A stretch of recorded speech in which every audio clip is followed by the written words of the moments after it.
দুনিয়ায় যদি সম্মান চাও, রিসেক্ট চাও, মায়ের পায়ে ধরে কাঁদো। মায়ের জাতি অনেক সম্মান তার। রাসূল করিম সাল্লাল্লাহু আলাইহি সাল্লামকে প্রশ্ন করা হয়েছে, হুজুর খেদমত করবো কার? হুজুর কয় মায়ের। তারপরে কার? হুজুর কয় মায়ের। তারপরে কার?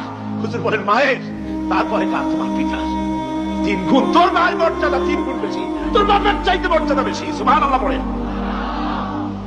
আর আজকে ইসলামের শত্রুরা তারা বলে যে ইসলাম নারীর অধিকার আদায় করে না। নারীর অধিকার ইসলাম দেয় নাই তো কে দিয়েছে?